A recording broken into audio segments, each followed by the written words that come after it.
आपने किराने की दुकान भी देखी होगी और यूट्यूब पर भी 20, 30, 40 ऐसी वीडियो भी देखी होगी जिसमें कि आप किराना दुकान करके अपने मालिक अपने आप बने रह सकते हैं या किराने का बिजनेस कभी बंद नहीं होता।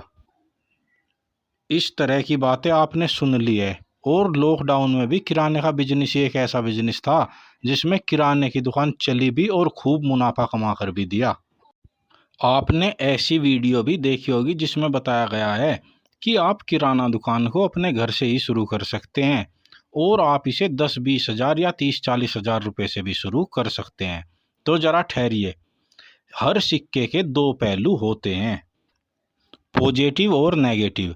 पॉजिटिव के बारे में आपने चलती हुई दुकान भी देखी होगी, बहुत सारी वीडियो भी देख ली होगी और आपके मन में एक पॉजिटिव छवि बन गई होगी।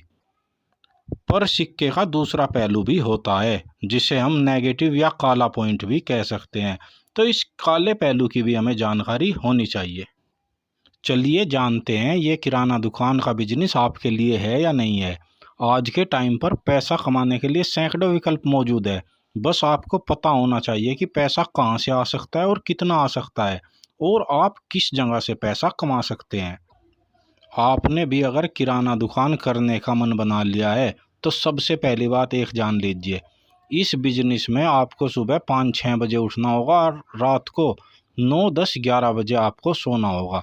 ये आपको हर रोज़ जब तक जितने भी सालों तक आप दुकान करेंगे आपका रोज़ का रूटीन यही होगा।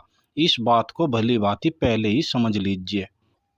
पूरे जीवन आपको 14 से 16 घंटे का टाइम दुकान को देना होगा। अगर आप इसके लिए तैयार है, ये किराना बिजनेस की पहली डिमांड है।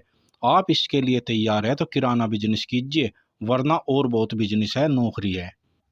जो दूसरा नेगेटिव पहलू है, किराना बिजनेस में उधार हमेशा फंसा रहेगा। आपके बही खाते में पैसा उधार में हमेशा चढ़ा रहेगा।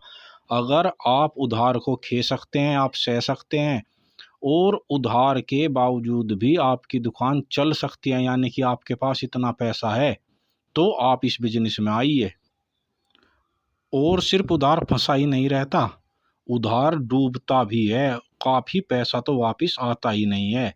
इसलिए अगर आप लोन लेकर इस बिजनेस को दुकान को करने की सोच रहे हैं तो एक बार सोच लीजिए आप किस एरिया में रहते हैं और कितना लोन आप, अगर आपका उधार फंस गया और डूब गया, कितने लोन को आप वापस कर सकते हैं। कहीं ऐसा ना हो 6 महीने के अंदर ही दुकान बंद हो जाए, आपका पैसा भी डूब गए और आपके सर पर कर्ज भी हो जाए। सोच समझ कर।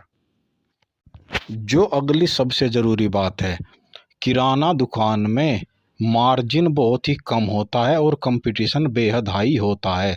आपकी नई दुकान खुली हो या दुकान सेट हो, आपके आसपास दुकान भी खुलेगी और नई और पुरानी दुकान आपको हमेशा कंपटीशन भी देगी।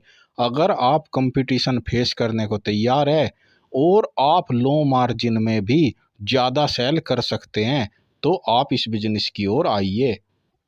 क्योंकि ग्राहक किसी का सगा नहीं होता, जहां उसे ज़्यादा मुनाफा मिलता है वो वहां चला जाता है। वो ये नहीं देखता आपने कितने पैसे लगाकर दुकान खोली है, आपके सिर पर कितना कर्ज है, वो तो ये देखेगा उसे प्रॉफिट कहाँ हो रहा है। और आखिरी बात, इस बिजनेस में ग्राहक हमेशा सही होता है। वो चाहे कितनी भी गलत बात कहे, दुकानदार को हमेशा उसकी हाँ में हाँ मिलानी होती है। अगर नाराज है तो उसकी बातें भी सुननी पड़ती है और कई बार तो ग्राहक बेइज्जती भी कर देता है।